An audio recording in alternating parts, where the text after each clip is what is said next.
kami ng anak mo. Bakit? Bakit iniwan mo ako? Kailangan mo magpakatatag, Loida. Alang-alang sa magiging anak nyo. Nandito naman kami para alalayan ka. Hindi ka namin pababayaan. Siya ang kailangan ko. Ang asawa ko.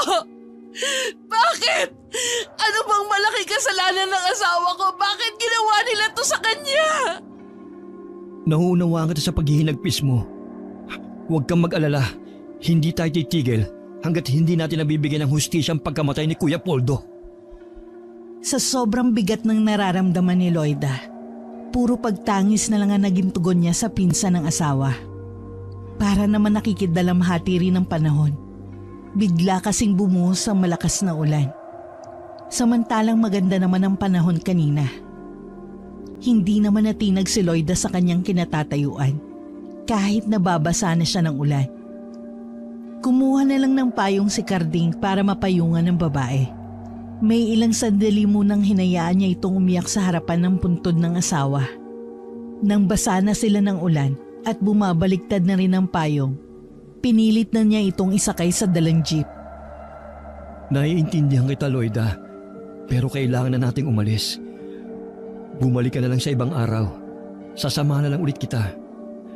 Mahirap na kasing abutin tayo ng pagtaas ng tubig sa sapa eh. Baka hindi kayanin ng jeep ang pagtawid. Bakit parang pati ang kalikasan ayaw man lang hayaan ako magluksa sa pagkamatay ng asawa ko? Huwag mong sabihin yan. Nagkataon lang na umulan ngayong araw. Ibig lang sabihin yan nakikidalamhati rin sila sa nararamdaman mo. Hindi ko alam kung kakayanin ko mabuhay na wala na ang Kuya Poldo mo. Bakit pa kami hinayaan magtagpo? Kung mawawala naman siya agad sa akin. Hindi ko masasagot ang mga tanong mo. Pero naniniwala ako na may dahilan ng nasa taas kung bakit nangyari ito. Kahit kailan talaga, hindi siya patas sa ating maliliit. Lagi na lang tayong nagdurusa. Huwag kang magsalita ng ganyan. Masakit man pero kailangan mo magpatuloy. Lagi mo na lang iisipin na may dahilan ng lahat ng nangyayari sa mundo. Dahil na rin sa nararamdamang awa sa babae, kinabig niya ito sa kanyang dibdib. Saka hinayaang ibuhos nito ang bigat ng nararamdaman. Nang mga oras na yon, lalo pang lumakas ang ulan. Sila na lang din ang natitira sa sementeryo na yon. Kanina pa nakaalis ang mga pamilya nila at ibang nakilibing.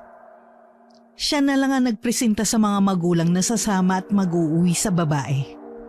Ang pinsan niyang si Poldo ay nagtrabaho sa malayang bayan ng ilang taon. Bihira lang itong umuwi sa kanilang baryo. Sa pag-uwi nito, may ilang buwan nang nakakalipas. May kasama na itong magandang babae na ang pakilala sa kanilang lahat ay asawa na nito.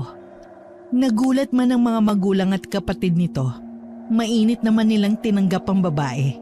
Nasa hustong gulang na rin naman kasi noon ng lalaki para magkaroon ng sariling pamilya. Nanirahan ng mag-asawa malayo sa karamihan. Ngunit may isang linggo na ang nakakalipas nang matagpuan ng isang magsasaka ang katawan ni Poldo na wala ng buhay sa may malapit na palayan. Nagmistulang inatake ito ng mabangis na hayop kung ang pagkakaluray-luray ng katawan ng pagbabasihan. Hanggang sa mga sandaling yon, palaisipan pa rin sa lahat kung sinong gumawa nun sa lalaki. O kung mabangis na hayop nga ba ang may gawa gaya ng haka-haka ng ilan. Ayos ka na ba? Oo, salamat. Pasensya na kung sa'yo ko umiyak. Wala naman kasi akong pamilya o kahit kaibigan man lang dito. Okay lang yun. Iiyak mo lang yan. At kung kailangan mo na makakausap, asahan mo lang dito lang ako. Naiintindihan ko na hindi ganun kadali ang pinagdadaanan mo. Salamat. Tama nga ang sabi ni Poldo. Kaya ikaw ang pinakamalapit niyang pinsan dahil sobrang bait mo. Hindi naman. Kami lang kasi ang magkalaro ng mga bata pa kami. Kaya kami ang malapit sa isa't isa. Marami pa kami mga pinsan dito. Kapag napalapit ka sa kanila, masasabi mo na lahat pala kami magpipinsan ni mababait. Naikukwento nga sa akin yun ni Poldo. Sobrang nalulungkot lang ako. Bakit ang aga niyang binawi sa akin? Maraming tanong sa akin na para bang wala namang kasagutan. Nandito lang kami ng pamilya ni Kuya Poldo at ako. Dadamayan ka namin at ang magiging anak mo. Alam ko naman yun na nandyan kayong pamilya ni Poldo. Inaalala ko din kasi yung pang-araw-araw ko. Nasanay na kasi ko na umasa lang kay Poldo eh. Pero alam ko naman na kakayanin ko mabuhay at buhayin mag-isang anak namin. Yun ba? Huwag mo nang isipin yun. Sabi ko nga, kami na ang bahala sa lahat. Parang bagyo na. Ang lakas ng hangin at ulan. Ang mabuti pa, umalis na tayo. Baka tumaas pa ang tubig sa sapa. Hindi na tayo makatawid. Asensya na. Nawala rin sa isip ko eh. Tara nang umalis. Pinaandar na nga ni Carding ang jeep. Sinulyapan pa ni Lloyda ang puntod ng asawa. Nangilid na naman muli ang mga luha sa kanyang mga mata. Noon lang din niya napagtanto na sila na lang pala ang naiwan doon. Sa sobrang pagdadalamhati sa pagkamatay ng asawa, hindi na niya naalala ang mga taong nakiramay. Si Carding naman ay abala sa pagmamaneho. Mabuti na lang mababaw pa ang tubig nang dumaan sila. Pagkatawid ng jeep, saka naman rumaragasa ang tubig galing sa bundok. Buti na lang nakatawid tayo. Oo nga. Ngayon ko lang napansin na tayo na lang palang naiwan sa sementeryo. Okupado kasi masyado ang isip ko kay Poldo. Saan nga pala kita ihahatid? Sa bahay ko na lang. Sigurado ka? Ikaw lang mag-isa ron. Ayaw mo bang ihatid muna kita sa mga magulang ni Kuya Poldo? Doon ka kaya muna. Hindi na. Okay lang naman ako kahit mag-isa lang ako sa bahay namin. Mas gusto ko nga yun kasi pakiramdam ko. Kasama ko pa rin si Poldo. Ayaw mo ba sa amin? Mas di hamak na mas malapit ang sa amin. Hindi na talaga. Salamat na lang. Ayoko din kasing makaabala. Baka kasi nahihiya ka lang eh. Tsaka nakakapag-alala na ikaw lang mag-isa rito sa inyo. Tsaka tandaan mo ha, hindi ka abala sa aming lahat. Kahit anong pagpupumilit ni Carding ay hindi niya makumbinsi ang babae. Tumila na rin ang ulan ng mga sandaling yon.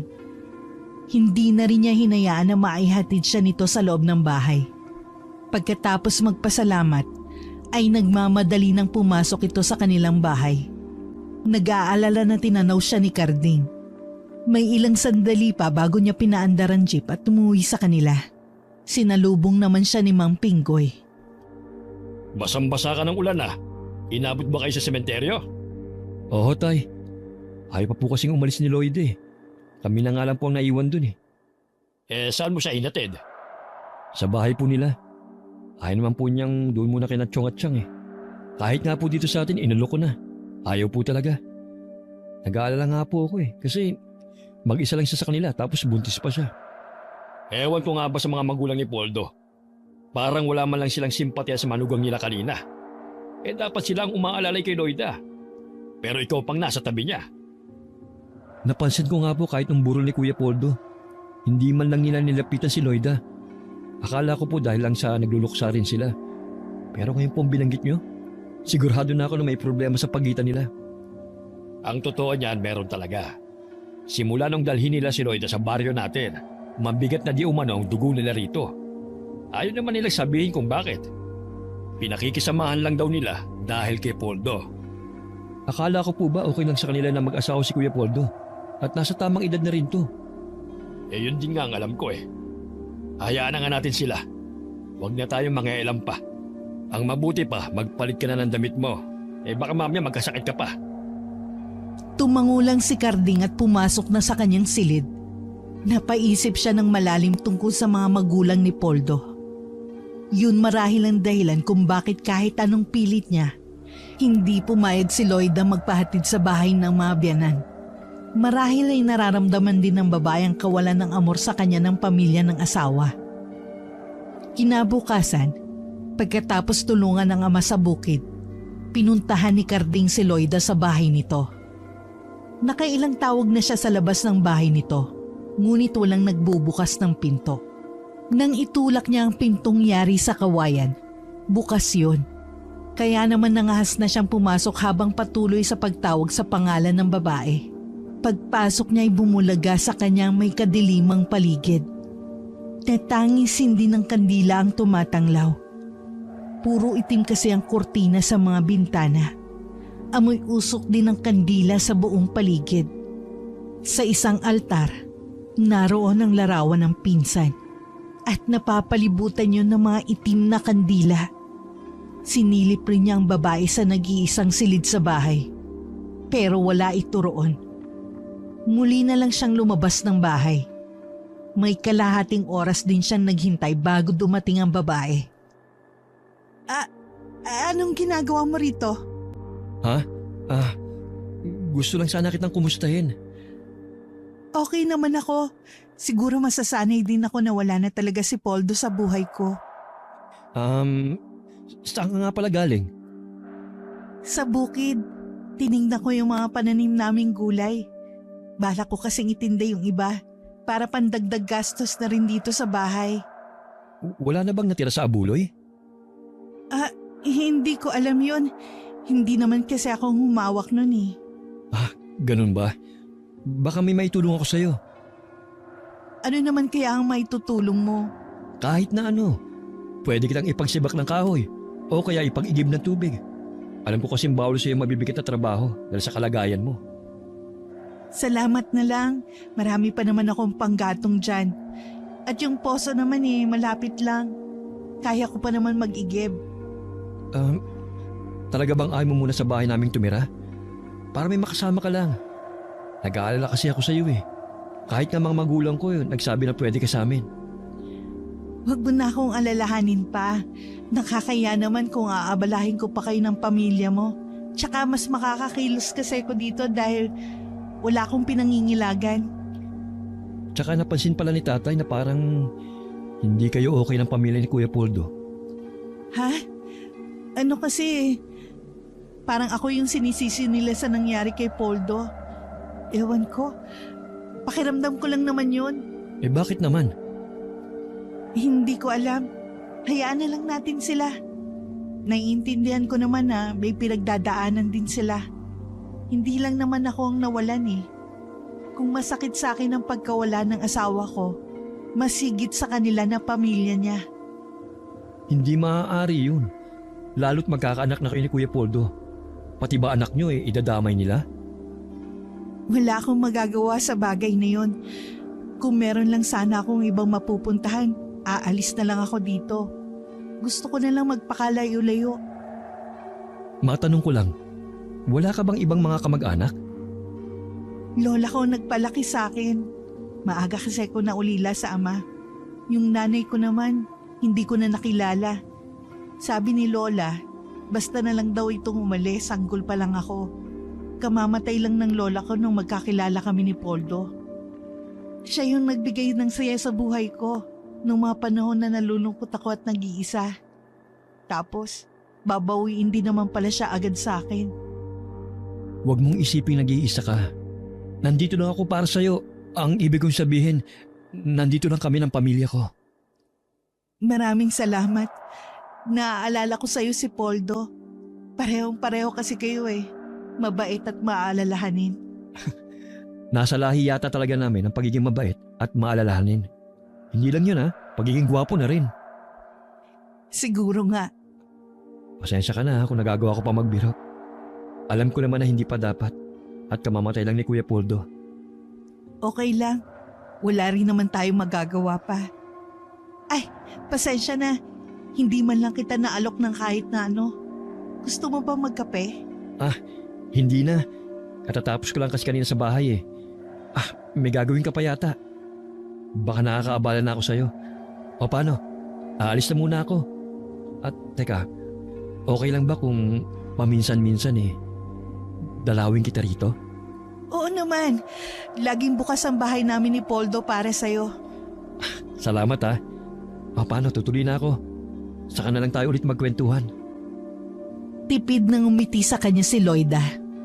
Habang naglalakad nga palayo, panay ang lingon niya rito.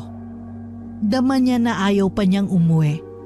Kaya lang nauubusan na siya ng sasabihin dito. Ani yan sa sarili, babalik pa naman siya. Pagdating sa kanila, naabutan niya ang Chong Narsing niya, ang ama ni Poldo. Nagmano siya rito at maya-maya ay nagpaalam na rin ito na uuwi na. Ano pong sadya ni Chong? Nagkwentuhan lang. Napag-usapan namin yung tungkol sa nangyari sa pinsan mo. Hindi raw kasi sila naniniwala sa lumalabas sa investigasyon na mga rebelde may gawa nun sa kanilang anak. Kung hindi po ang grupong yun, sino po kayang gumawa nun kay Kuya Poldo? Sobrang brutal naman po. Hindi ko nga po magawang tignan ang bangkay niya eh. Mabuti pa nga si Lloyd eh. Nagawa niyang kilalanin ang bangkay ng asawa. Mas malakas pa ang loob niya kaysa sa akin eh. May palagay silang baka raw aswang ang may gawa nun kay Poldo. Ho? Sinabi po yun ni Chong? Yun ang palagay nila. Ilang araw bago matagpuan ang wala ng buhay na katawan ni Poldo, balisa raw ito. Nang tanungin ng ama, ang sagot lang daw nito mabuti nang walang alam ang pamilya para na rin sa kaligtasan nila. Kitang-kita raw niya ang matinding takot sa mga mata ng anak. Bakit naman po ganun yung trato nila kay Lloyda? Ano naman ang kinalaman niya sa pagkamatay ng anak nila? Siguro na dami na lang si Lloyda. Ewan ko ba sa Chong mo? Ang gulo rin magkwento Basta sabi niya, gusto na raw hiwalayan ni Poldo si Lloyda noon pa. Nagsisisi raw ito na dinala rito ang asawa. Parang imposible naman po yata yung sinasabi ni Chong. Saksi po ako sa matatamis na pagmamahalan ng dalawa. Kulang na nga lang langgamin yung dalawa kapag magkasama. Tsaka magkakaanak na sila. Yun nga rin ang sabi ko Magkakaapo na kako sila. Sabi ba naman, hindi raw nila apo yun. Hindi ka naapekto ng utak ni Chong sa pagkamatay ni Kuya Poldo? Alam naman kasi natin na sa 5 magkakapatid, si Kuya ang paborito ni Chong. Hindi ko alam. Pero may nahihimigan akong kakaiba sa tono ng Chong mo. Meron pa siyang hindi sinasabi. Ano po kayang inililihim nila? Ay nako, malakas ang kutob ko na may alam siya kung sinong pumatay sa pinsan mo. Aswang man o tao, malamang kilala nila. Dapat siguro balaan ko si Lloyda. Wala kang babanggitin sa babaeng yon. Alalahanin mo, hindi pa natin siya lubusang kilala. Huwag mong ibusan tiwala mo sa kanya. Kailan lang siya dinala rito ng pinsan mo? Bakit po? Huwag niyong sabihin na pati kayo nag-iisip ng hindi maganda kay Lloyda. Hindi naman sa ganon. Kaya lang, kapag sinabi mo sa kanya, baka mabanggit mo rin ang mga sinabi ng Chong mo.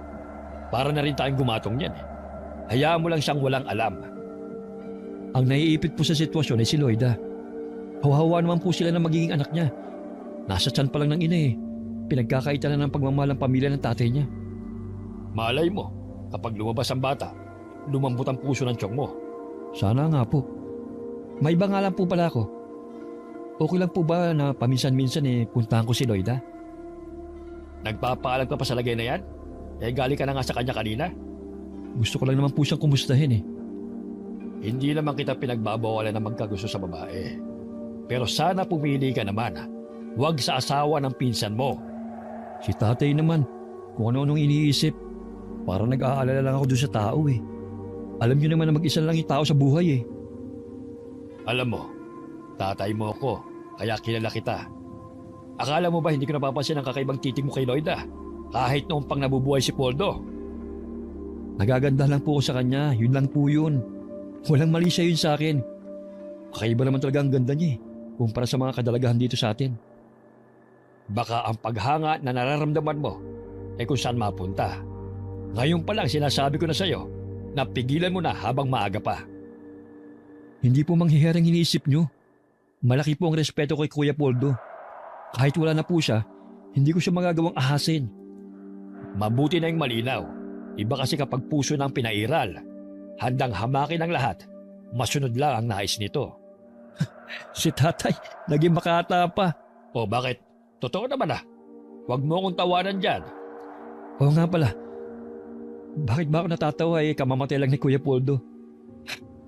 Sana naman, mabigyan na ng hustisya sa lalong madaling panahon ang nangyari sa kanya. Yan ang hiling ng lahat. Lalo na ng pamilya niya. Natulala ka na dyan. Wala lang po tay. Kakauwi mo lang Parang nandun na naman sa baba yun ang isip mo. Tara na nga sa loob. Naiiling naman si Carding na sumunod sa ama na pumasok sa loob ng bahay. Hanggang sa pagtulog ay labis na binabagabag ang binata. Kahit itanggi man niya ng paulit-ulit, batid niya na tama ang kanyang ama. May pagtingin nga siya kay Loida. Kaya kahit noon, hindi niya ito matawag ng ate. Pilit niyang iwinaksi sa isip ang nararamdaman. Nakukonsensya rin siya dahil alam niyang nagkakasala na agad siya sa kanyang pinsan. Biling baliktad siya sa higaan hanggang kusa na lang siyang iginupo ng antok. Kinabukasan, maaga siyang namasada ng jeep. Dati ang kanyang ama ang namamasada sa naipundar nilang jeep. Pero simula nang lumabo ang mga mata nito, ay siya na ang nagpatuloy sa pamamasada. Mas ginusto na rin niya yon kaysa humanap pa ng trabaho na may amo. At least yon, siya ang amo at hawak pa niya ang oras niya. Nang araw na yon, sinadya niyang magpagabi ng pag-uwi. Gusto niya kasing hindi magkaroon ng dahilan para mapuntahan na naman si Loida. Matapos maiparada ng maayos ang jeep sa tapat ng bahay nila, bumaba na siya at pumasok sa loob ng bahay. Nagmano siya sa mga magulang at ipinagtimpla naman siya ng kape ng kanyang ina. Ginabi ka yata, anak. Madami po kasing pasahero ngayon eh. Nanghihinayang naman po ako kung uwi kagad ako. Sayang din eh. Sa bagay nga. Pero sa susunod huwag naman masyadong gabing-gabi na. Nag-aalala kami ng nanay mo sa iyo eh. Alam mong delikado ng panahon ngayon. Kung hindi sa masasamang loob, baka sa nila lang ng dilim ka mapahamak. Huwag po kayo mag-isip ng ganyan. Lagi po ako nagdadasal sa may kapal. Kaya alam ko pong hindi niya ako pababayaan kapag nasa labas po ako ng bahay natin. Salamat naman at talagang malakas ang pananampalataya mo. Pero mas maigi na rin yung nag-iingat ka. Opo, tay. Mas aagahan ko na po ang uwi bukas. Teka, kumain ka na muna. Baka gutom ka na. Mamaya na po. Hubusin ko lang po itong kapeng tinimpla ni nanay. Kumain na po ba kayo? Oo, gutom na daw kasi ang mga kapatid mo eh. O sige, maiwan na kita dyan ha. Ikaw na munang bahala magsara ng mga bintana at pinto. Opo, tay. Ako na pong bahala rito. Magpahinga na po kayo. Dahil sa maghapong pamamasada, tamilmil na kumain si Carding. Hinihila na rin kasi siya ng matinding antok. Dahil puyat din nung nagdaang gabi. Pagkalapat pa lang ng likod sa katring hinihigaan, maya-maya lang ay nakatulog na ang binata. Kinabukasan, maaga muling nagising si Carding para mamasada. Palabas na siya ng baryo nila nang madaanan niya si Loida. Hinintuan niya ang babae at pinaupo niya sa harap ng jeep. Loida, saan ka pupunta? Sa bayan lang, may kailangan lang akong bilhin. Kumusta ka na nga pala? Okay lang. Ikaw, kumusta ka na rin? Mukhang abala ka na ulit ah. Ayos lang din. Gabi na kasi ako nakauwi kahapon kaya hindi na kita napuntahan. Hindi mo naman kailangan magpaliwanag eh. Hindi mo obligasyon na lagi akong puntahan sa bahay para alamin kung maayos ba ako doon. Gusto ko lang naman masiguro na maayos ang lagay mo sa bahay nyo. Ano na lang sasabihin ni Kuya Poldo? Keso wala na siya, pinabayaan na kita? Gaya din ng sinasabi ko sa'yo, hindi mo ko obligasyon. Yung maging mabait at ituring mo lang ako na parte ng pamilya nyo sapat na sa akin yun. Ano ka ba? Parte ka naman talaga ng pamilya namin eh. Asawa ka ng pinsang buo ko. Kaya hipag na kita sa pinsan. Bakit yung pamilya ni Poldo? Nagbago na ang pakikitungo sa akin. Kahit yung mga kapatid niya na dati malapit sa akin. Hindi naman ako manhid para hindi maramdaman ng biglang panlalamig ng pakikitungo nila sa akin. Binaliwala ko lang yun nung una, pero nakumpirma kong tama ang hinala ko nung pumunta ako sa kanila. Galing ka sa kanila? Anong sinabi nila sa'yo? Yung bunso lang na kapatid ni Poldo ang humarap sa akin. Wala man lang silang mga mukha para humarap sa akin. Kinailangan pa nilang ipasabi sa anak. Ayos lang kung hindi na nila ako tinuturing na kapamilya. Pero sana man lang, wag na nilang idamay ang sanggol na nasa sinapupunan ko. Kakausapin ko sila tungkol sa ginagawa nilang yan. Hindi na tama eh. Naiintindihan ko nawalan sila ng anak. Pero nawalan ka rin ng asawa. Wag mo na silang kausapin. Baka isipin pa nilang nagpapakampi ako sa'yo. Gusto ko lang naman maglabas ang saloobin eh. Kahit na anong oras, pwede mo kong mahingahan ng saloobin mo. Lagi ako nandito para makinig.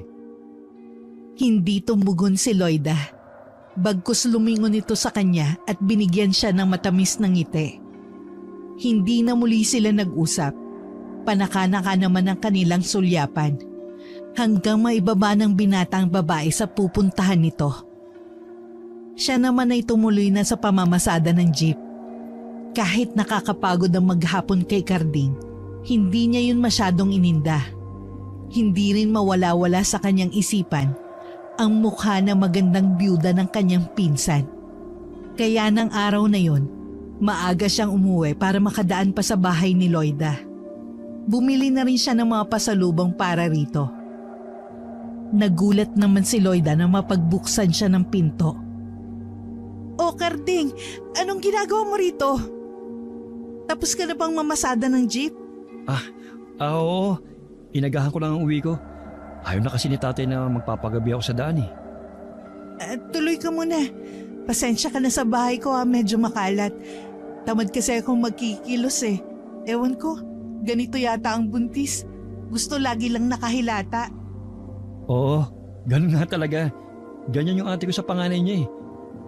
Siya nga pala, para sa'yo. Prutas at tinapay. Nag-abala ka pa talaga. Teka, ipagtitimpla kita ng kape. May natira pa dito si Poldo eh. Siya lang kasi mahilig magkape noon.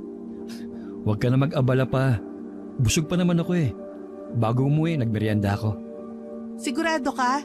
Tubig? Baka nauuhaw ka. Okay lang talaga. Salamat na lang. Huwag mo sanang mamasamay ng tanong ko sa'yo ha. Bakit nga pala itim yung kurtina mo dito sa bahay? Ito ba ang paraan mo ng pagluluksa sa pagkawala ni Kuya Poldo? Hindi naman. Sadya lang na paborito ko yung kulay itim. Ganun ba? Hindi ka ba nadidiliman dito sa loob ng bahay mo? Hindi naman. Tsaka sanay na ako eh. Napatangu-tangu na lang si Carding habang iginagalang paningin sa buong kabahayan. Natuon pa ang pansin niya sa altar na may mga kandilang kulay itim. Binasag naman ni Lloyd ang sandaling katahimikan na namayani sa pagitan nila. Marami pa silang napagkwentuhan. Lihim ding natutuwa si Carding dahil nakakangiti na ang babae. Hindi katulad noon na puro iyak lang ito. Nagkaroon na rin ng ningning ang mga mata nito na dati puno ng pagdadalamhati. Hindi na tuloy na malaya ni Carding na malapit ng dumilim. Pasensya ka na. Nakalimutan ko. Meron palang inuutos sa akin si tatay. Ganun ba? Hindi ba pwedeng iutos na lang sa iba mong kapatid? Nako, alam mo naman yung iba kong mga kapatid eh. Mga mahiyain yun. Takot humarap sa mga tao. Meron kasing pinasisingil si tatay sa kumpare niya eh. Sabi ko, pagkagaling ko rito, tsaka ako dadaan sa kumpare niya. O sige, baka mamaya maabala na kita ng husto. Babalik na lang ako bukas kapag maaga akong nakauwi galing sa pamamasada. O sige, aasahan ko yan Salamat ulit sa pasalubong mo. Masayang umalis si Carding sa bahay nito. Makailang beses siyang lumingon dito habang naglalakad palayo. Hindi pa rin maalis ang ngiti ng binata nang biglang may naalala. Bigla siyang humarap pabalik sa bahay ng babae. Malayo pa lang ay natanaw niya ang pinsang si Nena na kapatid na bunso ni Poldo. Nasa huling taon sa high school ang dalagita. May dala itong malaking itim na bag. Pinagbuksan naman ito ni Lloyda ng pinto at pinapasok pa sa loob. Napahinto naman si Carding sa paglalakad. Naisip niyang bukas na lang niya sasabihin yun sa babae. Tinuloy na lang niya ang pag-alis. Bago umuwi ng kanilang bahay, dumaan muna siya sa bahay ng kumpare ng ama para kunin ang perang ipinangako nito.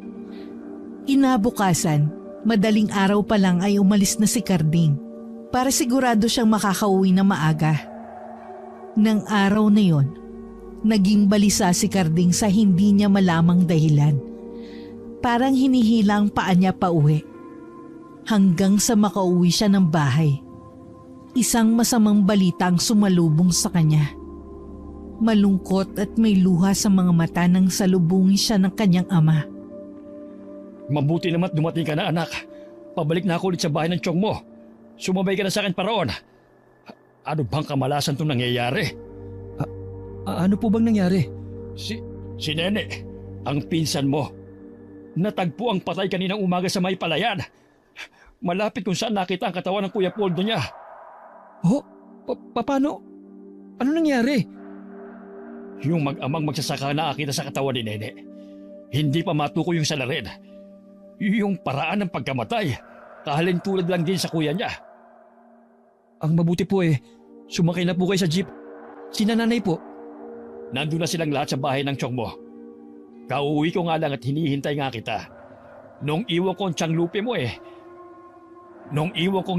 mo nawalan to ng malay. Galit na galit naman ang mga pinsan mong lalaki. Parang papatay ang mga itsura nila. Mabuti na nga lang kinausap ng kuya mo at yun, mga huminahon naman. Bakit nangyayari ang lahat ng to? Bakit? Hindi maganda ang kutob ko sa nangyayari. Sana naman mali ang sapantaha ko. Ano po bang kutob nyo, tay? Baka aswang talaga may gawa nito gaya ng sabi ng tiyong mo. Mahirap pong basta na lang maniwala sa teoryang yan. Kahit pa sabihin na totoong may aswang, kailangan pa rin po ng ebidensya na magpapatunay. Ay nako, tama ka dyan. Kaya lang, paano mo ipapaliwanag ang paraan ng pagkamatay nila? Hindi po ba nilang hinanap kagabi si Nene? Sino kasama niya? Hindi pa kasi makausap ng matino mag-asawa kanina. Kahit ako, kapag nalaman ko kung sino may gawa nun kay Nene, baka sa kamay ko siya pagbayarin. Anong kasalanan ng bata? Hindi nga naglalabas yun Puro bahay at eskwelahan lang. Sobrang bait at masunurin sa mga magulang. Bakit? Kung aswang nga ang nasa likod ng pagkamatay ng magkapatid, hindi mo maaari ikatwiran yan. Hayok sa laman at dugo ang mga nilalang na yon. Nandito na po pala tayo. Marami na pong tao. Baka kumalat na po ang balita. Kanina wala pa ang mga yan Doon mo na lang iparada ang jeep natin. Bababa na ako rito. Sumunod ka na lang sa loob. Sige po, tay. Nagpupuyos pa rin ang kalooban ni Carding na maglakad papasok. Nakilala niya ang mga tao sa bahay na yon na halos kamag-anakan nila. Naroon din ang kapitan ng baryo. Patuloy pa rin sa pagtangis ang Tia Lupe niya. Nakayuko mang kamao at bakas ang matinding galit sa mga pinsang lalaki. Umiiyak naman ang mga pinsan niya. Sa di kalayuan, kausap ng ama ang kanyang tiyo Narsing. Lumapit pa siya sa mga ito para mapakinggan ang usapan ng mga to. Natitiyak kong aswang may gawa nun kay Nene. Pero sino naman ang aswang sa lugar natin? Maliban na lang kung dumadayo pa dito sa atin para lang mambiktima. Nandito lang din siya sa baryo natin. Huwag mo munang tukuyin ang pinaghihinalaan mo. Mahirap yung magbintang na lang basta. Pasensya na po kung makikisapat po ako sa inyo, Chong. Itatanong ko lang po kung saan huling nagpunta si Nene kahapon. Ang sabi ng tiyang lupi mo, nagpaalam daw ito na may pupuntahan sandali. Akala daw niya sa kaklase lang pupunta. Pero pinunta na namin kagabi ang lahat ng mga kaklase niya. Pero lahat sila iisa lang ang sagot. Hindi raw nanggaling sa kanila si Nene. Anong oras po kaya siya umalis ng bahay kahapon?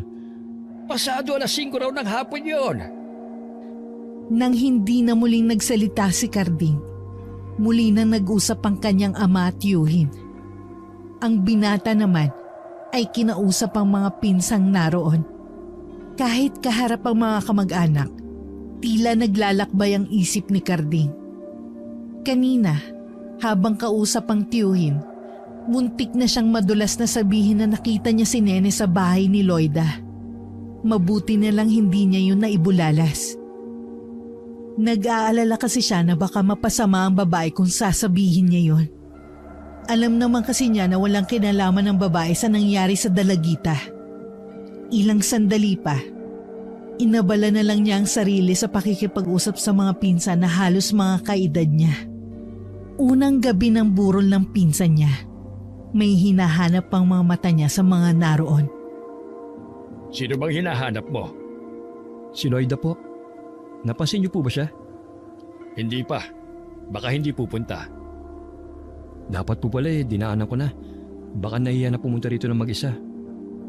Parte siya ng pamilya. Kapatid ng asawa niya ang namatay. Dapat hindi siya naiyang magpakita rito. Baka din po masama ang pakiramdam kaya hindi nagpunta. Siguro ka. Pero dapat magpakita siya rito sa mga susunod na araw. Bilang respeto man lang sana. Bukas po pupuntahan ko siya sa kanila. Hindi naman sa nangingialam ako sa iyo, anak. Pero alam mo naman ang mga tao. Madaling manghusga. Sana huwag ka masyado maglalapit sa hipag mo na maraming tao sa paligid. Alalahanin mo na asawa siya ng pinsan mo. Wala naman po kaming ginagawang masama Tsaka, wala na naman po si Kuya Poldo. Noon pa man malapit na ako sa kanila. Hindi nila kami pwedeng pag-isipan na masama. Noon yung buhay pa ang pinsan mo. Ngayon kasi, hindi na maganda na makita kayo ng mga tao na magkasama. Tay naman, pati ba kayo binibigyan nyo ng malisyo yung pag-alalay ko kay Loida? Hindi naman sa ganon, anak. Gusto lang kitang iiwas sa mga mata ng mga tao mapanghusga. Hindi ko naman sinasabi na iwasan mo siya at huwag mo nang tulungan. Pero sana, kapag maraming tao, huwag ka masyado maglalapit sa byuda ng pinsan mo. Opo, susundin ko po yung sinasabi nyo. Para di naman sa yung sinasabi ko. Hindi na nakasagot pa ang binata nang may lumapit na kaibigan sa kanyang ama. Nag-usap na ang mga ito. Samantalang siya ay pumunta sa kusina ng bahay para kumuha ng mga kape na ipinamimigay sa mga nakikilamay. Hanggang umagay naroon ang buong pamilya ni Carding. Pagkatapos ng almusal ay nagpaalam siya sandali na uuwi muna ng bahay. Pero ang totoo niyan, sa bahay ni Loida ang kanyang tungo. Pupungas-pungas pa ang babae nang mapagbuksan siya ng pinto. Nakabestidang bulaklaki ng babae at wala pang suklay ang buhok. Sa simpleng ayos na yun ng babae, hindi pa rin maiwasang humanga sa taglay nitong gandang binata. Pasensya na, naistorbo yata kita. Hindi naman. Pasok ka muna. Bakit ang aga mong pumasyal? Hinihintay kita kahapon pero hindi ka dumating. Hindi talaga ako makakapunta rito. Nandun ako sa bahay ni Chong Bakit nga pala hindi ka nagpunta kahapon? Bakit naman kailangan akong pumunta sa kanila? Huwag mong sabihin na hindi mo pa alam yung nangyari kay Nene. Iyon ba? Siyempre alam. Ibig ko lang sabihin hindi naman ako kailangan doon. Napansin mo naman na hindi ako tinuturing na parte ng pamilya nila. Kahit na, sana man lang isinantabi mo muna yung nararamdaman mo bilang respeto. Pamilya pa rin sila ni Kuya Poldo. O sige, pupunta na lang ako doon. May itatanong nga pala ako. Anong ginagawa rito ni Nene kahapon? Ha? Si Nene? Matagal ko na yung hindi nakikita. Ha? Sigurado ka ba? Oo naman. Bakit? Sino ba nagsabi sa'yo na nagpunta siya rito? Wala. Nabanggit kasi ng pamilya niya na nagpaalam na may pupuntahan sandali. Akala ko nanggaling dito. Sabi kasi ng mga kaibigan niya na hindi naman daw nagagawin si Nene sa kanila. Nakakaawa naman yung nangyari sa kanya, no? Parehong-pareho sila ng pagkamatay ng kuya niya. Paano mo nalaman na pareho sila ng pagkamatay ng kuya niya? Ha? Narinig ko lang kanina nung nagpunta ako sa tindahan. Pinag-uusapan nila. Maiba ko. Gusto mo ba ng kape? Hindi na. Baka kasi hindi ako makatulog mamaya Plano ko kasing umidlip muna sa bahay bago bumalik kina Chong. 3 araw nga lang palang lamay. Bakit nagmamadali yata sila na mailibing si Nene? Samantalang si Poldo nun 5 araw. Yung kasi napagkasunduan ng pamilya nila. Tsaka habang pinatatagal kasi, lalo lang silang nasasaktan sa pagkawala ni Nene. Kahit ako, sobrang nasasaktan din at hindi matanggap ang nangyari. Susubukan ko makapunta mamaya. Kaya lang hindi rin ako maaaring magtagal. Alam mo naman ang kalagayan ko. Kahit sumaglit ka lang, maintindihan naman nila ang kalagayan mo Alam nilang hindi ka maaaring magpuyat. O paano? Uuwi na muna ako. Ang bilis naman yata. Talaga bang uwing-uwi ka na? Pasensya ka na. Inaantok na kasi ako Babawi na lang ako sa'yo sa mga susunod na araw. Napangiti naman si Loida sa kanyang tinuran. Hindi na siya nito pinigilan ng makaalis. Habang naglalakad pa uwi si Carding, paulit-ulit niyang sinariwa ang mga sinabi ng babae na hindi pumunta sa bahay nito si Nene. Samantalang kitang-kita niya nang papasukin nito ang dalagita sa bahay nito. Bakit siya nagsinungaling? Katulad din kaya ng iniisip ko na baka mapag-isipan siya ng masama ni Chong. Lalo tuloy sumakit ang ulo ko. Binilisan na lang niya ang paglalakad dahil kanina pa siya nalulula sa antok. Pagdating sa kanila, nagmano lang siya sa mga magulang na paalis na muli. Tumuloy na siya sa kanyang silid at natulog. Hindi alam ni Carding kung gaano siya katagal nakatulog, pero nagising siyang naliligo sa sariling pawis. Napanaginipan niya kasi ang magkapatid na Poldo at Nene. Magkasama daw ang mga yon na tumatakbo sa may palayan. Tila may humahabol sa mga ito. Pakiramdam niya, nasa katawan siya ni Poldo. Nang lumingon siya para tingnan kung sino humahabol sa magkapatid, doon na siya nagising. Ano kaya ang ibig sabihin ng panaginip kong yon? Humihingi ba ng tulong sa akin ng magkapatid? Para mabigyan sila ng hustisya? May ilang sandali rin na nasa ganong ayos ang binata, bago naligo at nag-ayos para bumalik sa burol ng pinsan. Pagdating sa bahay ng tiyuhin, agad niyang hinanap ang ama. Nakita naman niya itong palabas ng kusina. May dala itong kape, at nang makita siya, ay inabot yun sa kanya. Tay, nakita niyo ba si Loida na nagpunta rito? Hindi. Sabi ba sa'yo pupunta siya? Opo, dumaan kasi ako sa bahay niya kanina eh. Ni anino ng babaeng yon, hindi ko pa nakikita rito. Baka talagang wala siyang balak na magpakita rito. Kung ayaw niya, hayaan mo na lang. Huwag ka na lang mangialam pa. Sabi ko nga po sa kanya isang tabi niya munang nararamdaman niya. Kahit alang-alang kay Kuya Poldo. Wala tayong magagawa, anak, kung pride ang pinapailan ng babaeng yon. May ugali din palang tinatago. Baka po dala na rin ang pagbubuntis niya kaya siya ganun. Huwag mo nang idahilan ang pagbubuntis niya. Huwag na nga natin siya pag-usapan. Kumain ka muna sa kusina. At baka mamaya makalimutan mo na ang pagkain mo sa dami ng taong dumarating. Mamaya na lang po. Hindi pa naman po ako nagugutom eh. Tay, sino po yung lalaki na yun na nakasalamin? Ang tinutukoy mo ba yung kausap ng Chong Narsing mo? Oo, yun na nga po. Mukhang hindi taga rito sa baryo natin ha. Kilala sa tawag na Tata Aldo. Magaling na albularyo na nakatira sa kabilang bayan. Yung Chong Onad mo ang nakakakilala sa kanya at nagsama sa kanya rito. Ano pong gagawin niya rito? Sino pong may sakit? Hindi lang naman panggagamot ang kaya niyang gawin eh. Sa bahay lang natin pag-usapan, huwag dito. Bakit parang may nililihim po kayo? Lihim talaga. Gusto kasi ng Chong Narsing mo, pamilya lang ang makakalam sa bagay na ito. Ayaw niyang may makalam na ibang tao. Sige po, sa bahay na lang po natin pag-usapan yan. Lalapitan ko na lang po yung mga bagong dating. Mga kaklase ko po yun ng high school ako eh. Tumango lang si Mang Pinggoy sa anak, bago ito tumalikod para lapitan ng mga bagong dating. Si Carding naman, naging abala sa mga sumunod na sandali. Kinaumagahan naman pagkatapos mag-almusal, umuwi na siya sa kanilang bahay. Balak sana niyang puntahan si Loida sa bahay nito, pero tila may pumipigil sa kanya. Minabuti niyang umuwi na lang ng kanilang bahay para makapagpahinga. Mamaya huling lamay na ng pinsan. Tiyak na maraming tao na pupunta sa burol nito. Kinahapunan, maagang gumayak si Carding para makabalik agad sa burol ng pinsan.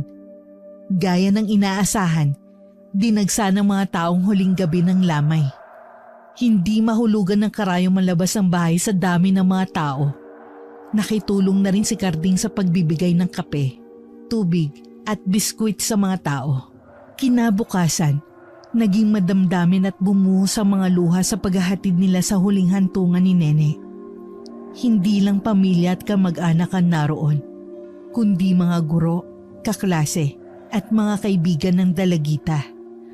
Labis-labis ang kanilang hinagpi sa maagang pagpanaw ng dalagita. Kahit si Carding, Kahit anong pigil niya para hindi maiyak, tumulo pa rin ang kanyang mga luha sa mga mata. Sa kabila ng nararamdaman, napansin pa rin niya si Tata Aldo. Nakatayo lang ito sa di kalayuan. Tila nagmamasid sa paligid. Isang araw pagkatapos ng libing, mabigat pa rin ang pakiramdam ni Carding na mamasada ng jeep. Pero pinilit pa rin niya para kahit papano ay makalimot sa sunod-sunod na dagok na nangyari sa pamilya nila. Sa di inaasahan na daanan niya si Loida, matamis itong ngumiti sa kanya. Sumakay ito sa harapan. Saan ang punta mo? Sa bayan lang. May kailangan kasi akong bilhin. Ganun ba? Ay, oo nga pala. Hindi ka na talaga pumunta sa lamay ni Nene. Pasensya ka na. Papunta na talaga ako noon nang biglang sumakit ang tiyan ko eh. Kaya hindi na ako tumuloy. Baka mamaya mapano pa kami ng magiging anak ko. Kumusta naman ang pakiramdam mo ngayon? Halata na ang tiyan mo Hindi ka tulad ng mga nakaraan. Okay naman kami. Madalas na nga ang paggalaw niya sa tiyan ko. Sayang nga lang hindi na siya masisilayan ng ama niya. Nawalan man siya ng ama, nandito naman kami mga tiyuhin niya. Gagabayin namin ang anak mo na parang anak namin. Salamat ha. Kapag nagsasalita ka ng ganyan, kahit papano naiibsan yung lungkot at pangungulila ko kay Poldo. Tuwing nakikita kita, parang siya na rin ang nakikita ko. Napatitig na lang si Carding sa babae. Tila umurong ang dila niya dahil sa kawalan ng sasabihin. Nang bumaba sa bayan ng babae, hindi na to maalis sa kanyang isipan. May pagkakataon tuloy na mali-mali ang sukling iniaabot niya sa mga pasahero. Bago umuwi ng araw na yon, namili siya ng pasalubong para sa babae. Dahil maaga pa naman, pinuntahan niya ito sa bahay nito. Nakakailang tawag na siya pero walang sumasagot sa loob. Kaya naman nangahas na siyang pumasok sa bahay. Inilapag na lang niya sa upuan na kahoy ang mga dala niyang pasalubong. Lalabas na sana siya ng matigilan. Sa sulok naroon ang itim na bag na nakita niyang dala noon ni Nene nang pumunta sa bahay na yun. Anong ginagawa mo rito? Pasensya na kung pumasok na ako nang walang paalam. Dinala ko lang yung mga pasalubong na binili ko para sa'yo. Aalis na rin sana kagad ako Ganun ba? Pasensya na kung napagtaasan kita ng tono. Nagulat din ako Akala ko napasok na ako na magnanakaw. Ayos lang. Naiintindihan ko naman saan ka nga pala galing? Sa bukid, naghukay lang ako ng mga kamote. Balak ko kasing ilako bukas ng umaga. Kung may kailangan ka sabihin mo lang para mabili ko bago ako umuwi. Wala naman akong kailangan pa. Nakakaraos naman ako kahit papano sa pagtitinda ko ng mga gulay. Kailan ka nga pala manganganak? Sa tansya ko 3 buwan pa mula ngayon. 6 na buwan na pala ang tiyan mo. Ang liit mo pala magbuntis, no? Kasi yung ate ko, 5 buwan pa lang ang tiyan nun Parang puputok na sa laki. Depende siguro yun. Hindi ko nga alam kung bakit malita ko magbuntis Ingat ka rito Huwag mong kalilimutan na ilak maigi ang bintana at pinto. Alam mo, kung ako lang masusunod, iuwi muna ka na sa amin Nag-aalala kasi ako mag-isa ka lang dito. Tapos buntis ka pa. Naniniwala ka ba sa aswang? Aswang? Hindi pa kasi ako nakakakita. Kaya hindi ko alam kung maniniwala ba ako. Ako din naman Hindi pa ako nakakakita. Pero may bahagi sa akin na parang gusto kong maniwala na totoo sila. Teka, bakit ba napunta sa aswang ang usapan natin? Kasi sabi nila, madalas daw binibiktima ng mga aswang mga buntis Mabango daw kasi sa kanila yung sanggol sa sinapupunan nito. Simula nang mabuntis ako, wala naman ako nararamdaman na kakaiba sa paligid. Nakakatulog pa naman ako ng mahimbing sa gabi. Ibig sabihin lang nun, walang aswang. Basta, mag-iingat ka pa rin. Kapag may oras ako lagi kitang pupuntahan dito. Paano? Aalis na ako Ikaw ang mag-ingat. Baka may makasalubong kang aswang sa daan. Natawa na lang si Carding sa sinabi ng babae. Natigilan rin siya pagkatapos. Tila nakaramdam ng konsensya na nagagawa na niyang tumawa. Muli na lang siyang nagpaalam at saka umuwi. Pagdating sa bahay, naabutan niya ang kanyang ama na halatang hinihintay ang pag-uwi niya. Dumaan ka na naman ba sa bahay ni Loida? Oo, tay. Dinalhan ko ng kahit anong pwedeng ipasalubong. Inano ko pa nga na kung maaari dito muna sa atin eh. Ayun, tumanggi na naman. Tutal kasi wala nang pakialam sa kanya ang pamilya ni Kuya Poldo. Alam mong hindi siya maaaring dumito. Ano na lang sasabihin ng mga tao? Ayoko naman na mapagchismisan ka. Gagaya lang po ba tayo kina Chong Narsing na wala nang pakialam sa mga nugang at apo? May dahilan sila kung bakit ganun ang kanilang pakikitungo sa babaeng yon. Anong dahilan nila? Na baka may kinalaman si Loida sa pagkamatay ng asawa niya at baka pati kay Nene. Ho? Paano niyo naman nasabi ang bagay na yan? Hinala nila na aswang si Loida. Tay naman, sa dami naman ang pwedeng ibintang sa tao. Pagiging aswang pa talaga? Yan ba sinabi sa inyo ni Chong? Noong una hindi rin ako naniniwala. Pero may posibilidad kasi na totoo ang sinasabi nila. Walang nakakalam kung saan ang galing ang babaeng yun. Maaaring yun ang natuklasan ng pinsa mong si Poldo. Kaya balisa at takot ito bago namatay. Hindi naman kita pinapaiwas na huwag siyang puntahan. Pero wag na wag kang tatanggap ng anumang pagkain o inumin mula sa kanya. Baka naman po umiiwas lang sila sa obligasyon na iwan ni Kuya Poldo. Kaya sinisiraan nila si Loida. Kaya nga ba ayaw ko sanang sabihin sa iyo eh. Dahil alam kong ipagtatanggol mo lang siya. Alam ko kasi na nahuhulog ng damdamin mo sa babaeng yon. Pero hindi mo alam nasa likod ang magandang mukha niya. Ang hirap naman kasing paniwala ng mga sinasabi niyo eh. Ako madalas sa kasama ni Loida. Kaya ako na nagsasabi na mali ang bilibintang niyo sa kanya. Nauunawaan naman kita eh. Pero sana wag madudulas ang dila mo sa babaeng yon. Baka ikapahamak pa ng tiyong mo at ng pamilya niya. Hindi niya dapat mahalata na pinaghihinalaan na siya. Alam ko naman po yun. Huwag po kayong mag-alala. Mag-iingat ako sa mga bibitiw kong salita kapag kaharap ko si Loida. Ayoko rin kasi siya masaktan eh. Tinapos na rin ni Mang Pinggoy ang kanilang pag-uusap. Nang gabing yun, hindi makatulog ang binata. Iniisip niya si Loida, ang sinabi ng ama at ang mga gumugulo sa kanyang isipan. Isa na roon ang pagsisinungaling ng babae na galing sa bahay nito ang dalagitan ng araw na yon. Naisip din niya na baka yun ang dahilan kung bakit napanaginipan niya magkapatid na tumatakbo na tila may humahabol sa mga to. Kinabukasan, kahit gusto pa sana niya magbabad sa higaan, maaga siyang nagtungo sa bahay ng magulang ng pinsan. Naabutan pa niyang nagsisibak ng kahoy ang tiyuhin. Bakit po kayong gumagawa niyan, Chong? Nasaan po si na Kuya? Hayaan mo na ako, iho. Gusto ko rin itong ginagawa ko eh. Para kahit papano, nalilibang ako at nakakalimutan ko ang pinagdadaanan ng aming pamilya. Naintindihan ko po kayo. Masakit po sa atin. Lalo na sa inyo nangyari kay Nene. Tapos sa ganun pang parang tinapos ang salarin ng buhay niya. Ano nga pala sadya mo at ang aga mong pumunta rito? Tungkol po sana kay Loida, Chong. Ano na naman ang tungkol sa babaeng yon? Kasi po wala nag-aasikaso sa kanya. Mag-isa lang po siya sa bahay niya. Buntis pa po siya. Napansin ko simula nang mamatay si Kuya Poldo. Hindi niyo na siya tinuring na miyembro ng pamilya niyo. Hindi naman talaga. Siya ang dahilan ng pagkamatay ng dalawa kong anak. Paano niyo naman po nasabi yan? Alam ko na hindi ka maniniwala. Pero matagal ko na siyang pinaghihinalaan na may tinatago sa amin. Bago mamatay si Poldo noon, may gusto siyang sabihin. Pero hindi matuloy-tuloy noon. Anong una, hindi ko pinapansin.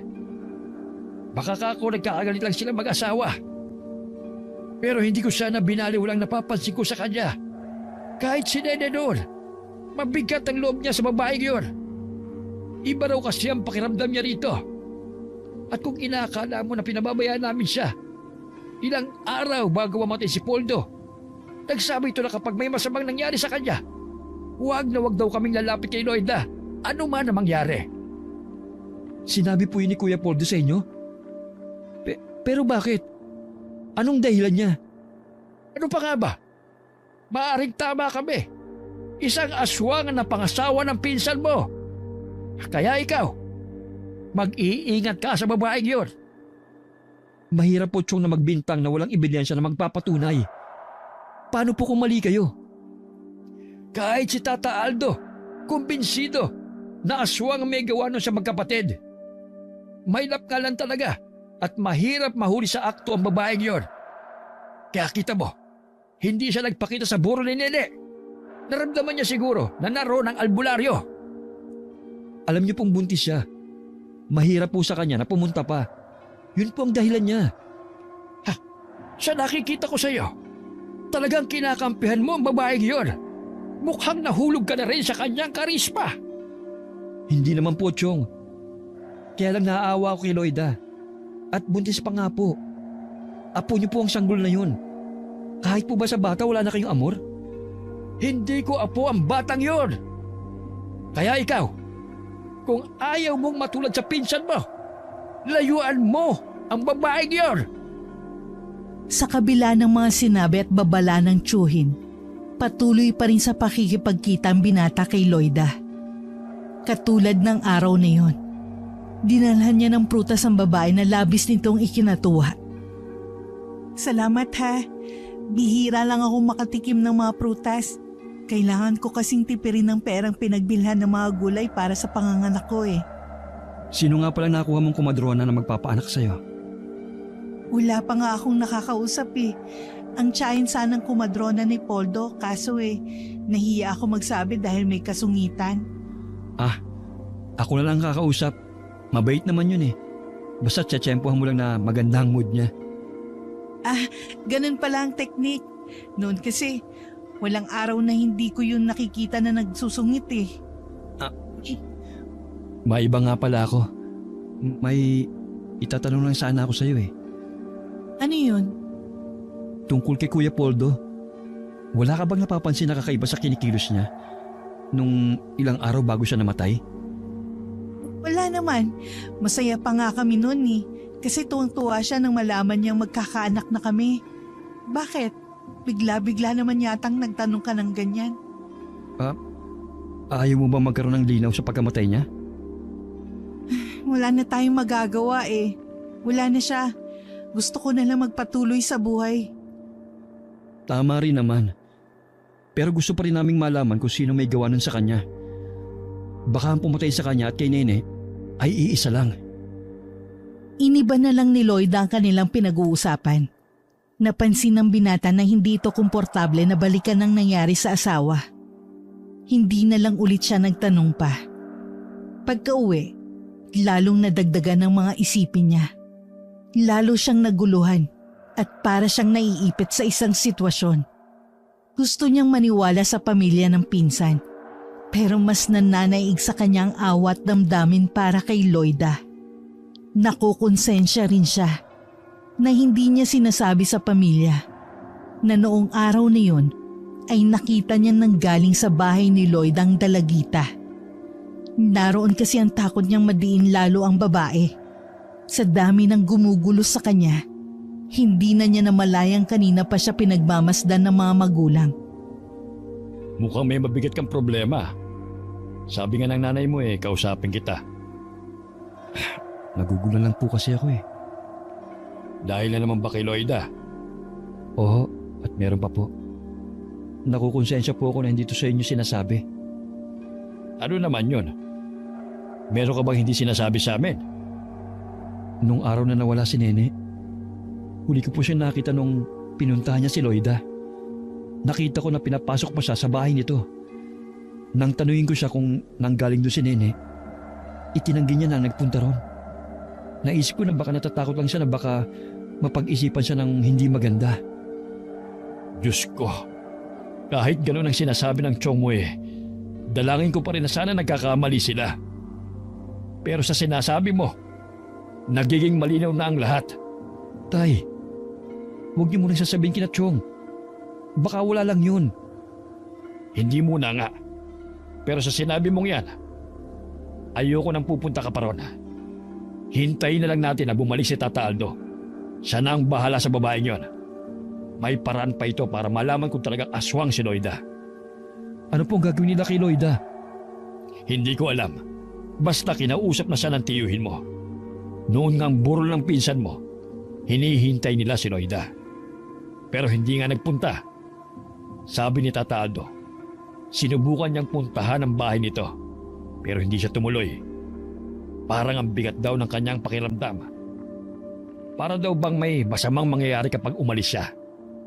Kaya binantayan na lamang niya ang pamilya ng tiyuhin mo. Lalo nang nandun ang pinsan mong si Alice na 7 buwang buntis. Sana naman mali kayong lahat. Hindi ganun si Loida. Basta sundin mo na lamang ako. Huwag na huwag kang pupunta sa bahay niya. Mabigat man sa kanyang kalooban, wala naman nagawa si Carding sa utos ng kanyang ama. Bukod sa malaki ang respeto niya rito, lagi rin itong nakabantay sa kanyang galaw. Lumipas ang mga araw na hindi nakakapunta ang binata sa bahay ni Loida. Ilang araw na rin siyang hindi makapagkatulog.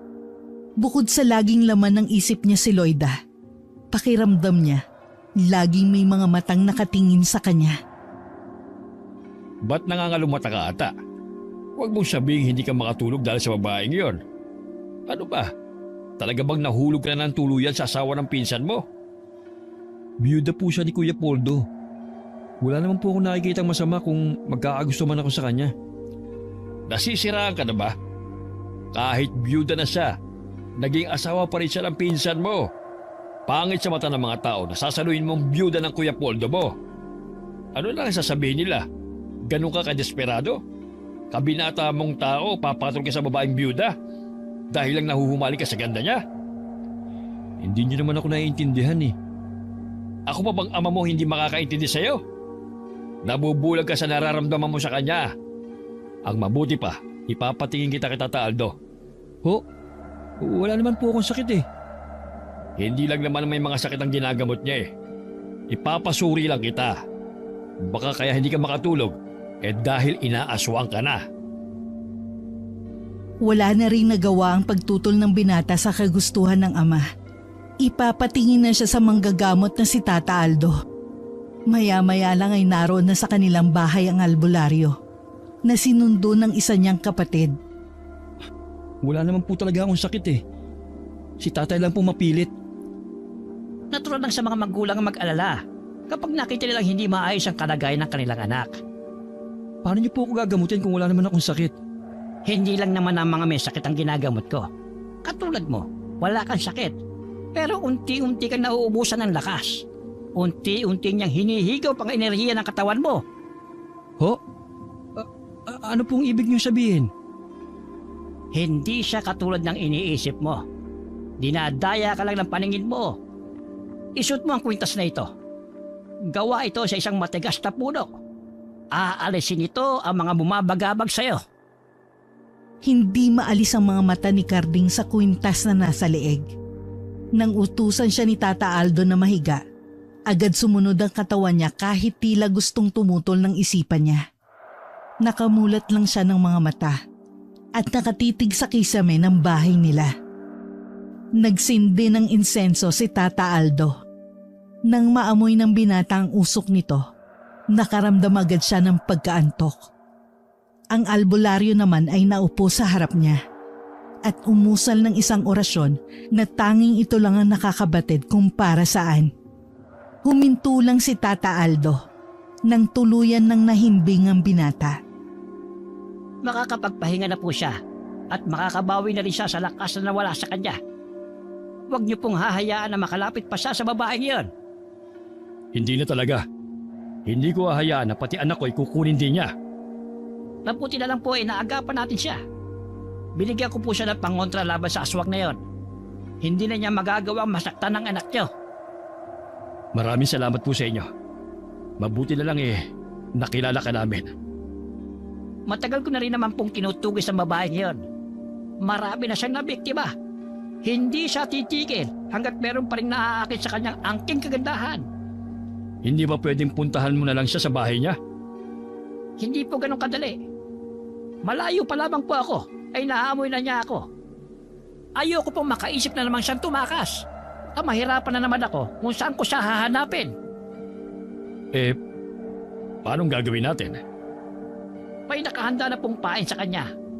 Ang susunod niyang biktima. Siya po ang kailangan kong bantayan. May susunod pa siyang biktima? Sino naman yon? Kilala niyo po siya. Larawan kay Mang Pinggoy ang labis na pag-aalala ng mga oras na yon. Wala rin tigil ang pagdarasal niya habang binabantayan ng anak na si Karding. Maya-maya, gumalaw ang mga talukap ng mata nito at saka nagmulat ng mga mata. Napalingon nito sa ama at saka dahan-dahang bumangon. Nakatulog pala ako. Nasaan na si Tata Aldo? Umalis na siya. May kailangan pa kasi siyang gawin. Ang gaan na ng pakiramdam ko ngayon. Parang bumalik na rin yung lakas ko. Ay, wala kang kamalay-malay eh. Inaaswang ka na pala ng babaeng yon. Inuubos na niya ang lakas mo nang hindi mo alam. Ano pong ibig niyo sabihin? Kumpirmado na aswang si Loida. Kaya huwag ka nang lalapit sa babaeng yon. Dahil sa katigasan ng ulo mo, muntik ka nang mapahamak. Ano pong gagawin ng albularyo na yung kay Loida? Huwag mo na silang pakialaman. Oh, saan ka pupunta? Pupuntahan ko lang po si Loida. Ano? Huwag kang umalis. Ang tigas talaga ng ulo mo. Naghahanap ka talaga ng ikapapahamak mo. Kaya ko po ang sarili ko. Huwag po kayong lalabas ng bahay. Huwag mo kong pagsabihan. Huwag ka rin lumabas ng bahay. Karding! Bumalik ka rito! Mapapahamak ka lang! Kahit anong pigil ni Mang Pinggoy, hindi pa rin niya napigilan ng binata na lumabas ng bahay. Napalabas naman ng silid ang asawa at ibang anak.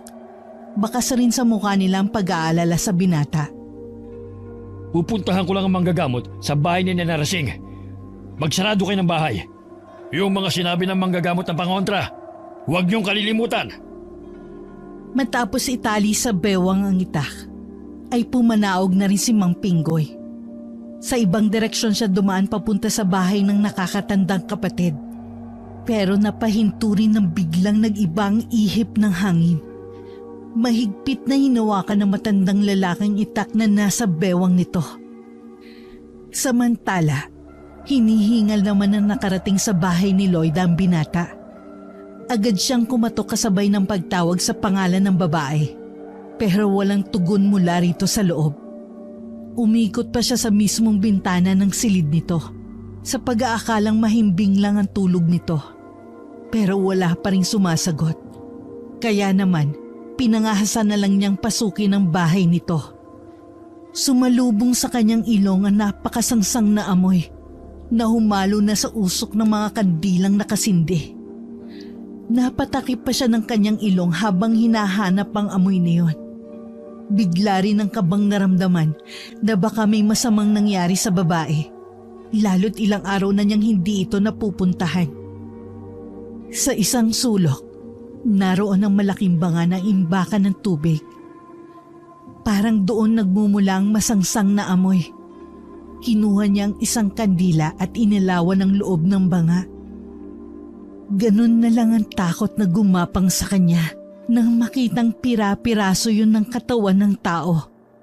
Hindi na rin niya napigilan ang pagbaliktad ng sikmura.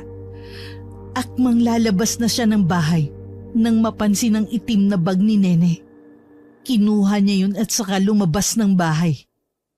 Paalis na sana siya nang makarinig ng mga kaluskos sa di kalayuan. Naghanap muna siya ng mapagtataguan. Sa likod ng mayayabong na damo ay doon siya nagsumiksik. Mula sa pinagtataguan, nakita niyang humahango si Loida habang hawak ang dugo ang balikat nito. Akmang lalabas siya para daluhan ito ng matigilan. Paparating kasi ang Chuin at si Tata Aldo. Sumuko ka na, Loida! Wala ka na rin mapupuntahan! Magbabayad ka sa ginawa mo sa mga anak ko! Hindi niyo ako mahuhuli! Hindi ako papayag! Isa kang halimaw! Hindi ka na dapat buhayin pa! Kaya mo bang makitang mamatay din?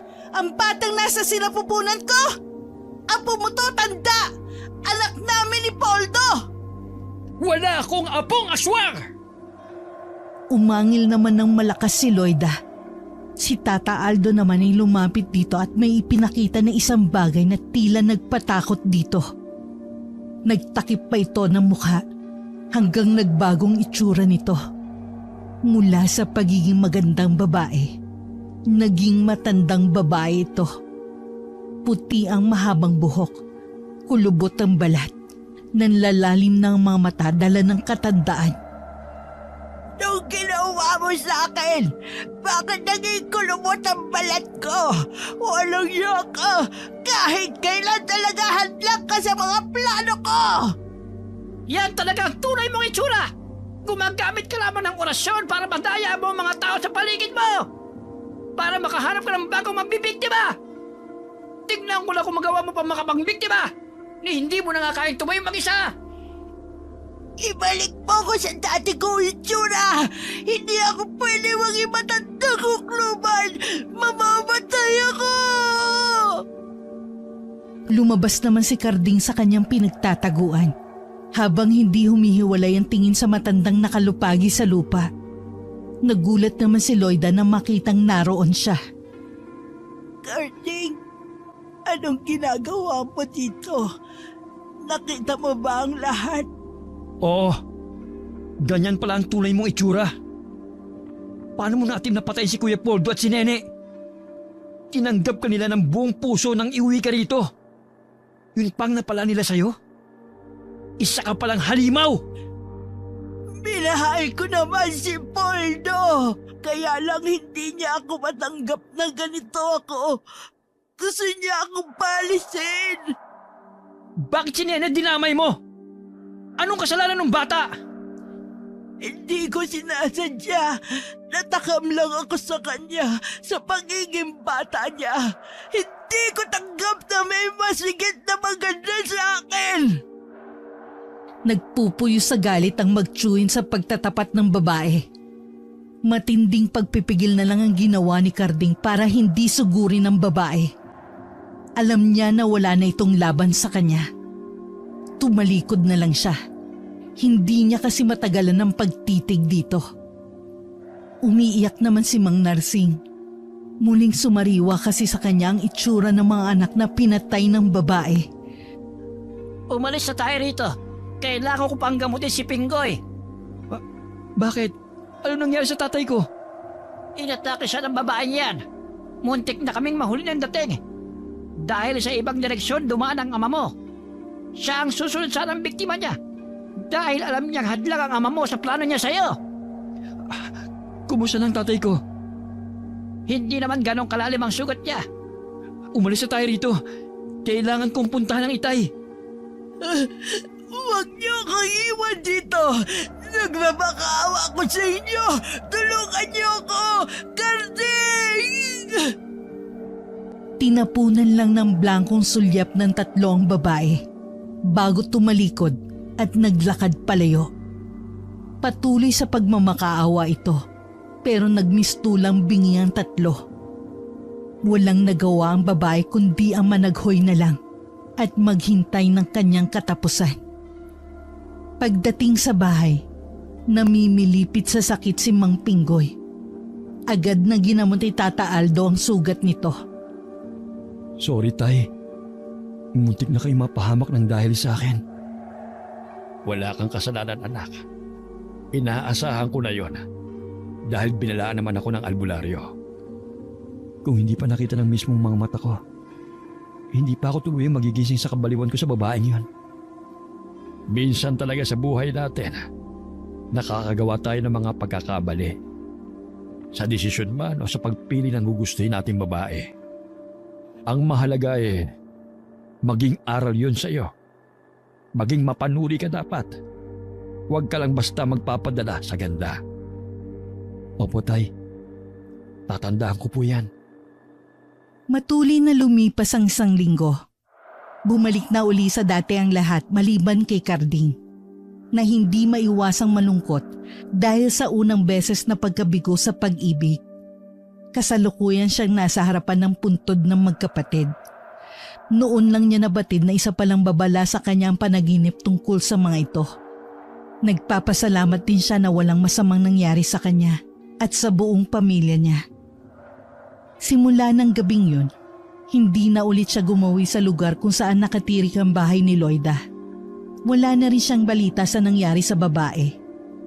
Hindi na rin nila pinag-usapan ng tungkol dito at sa mga pangyayari. Ibinalik na rin niya ang itim na bag na dala noon ni Nene nang magpunta sa bahay ni Loida. Laman pala nun, mga baro-baruan at ilang gamit para sa sanggol. Hindi nila akalain ng pagmamalasakit ng dalagita ang siyang magiging mitya na maaga nitong kamatayan. Wakas. Poldo! Paano na ako? Paano na kami ng anak mo? Bakit?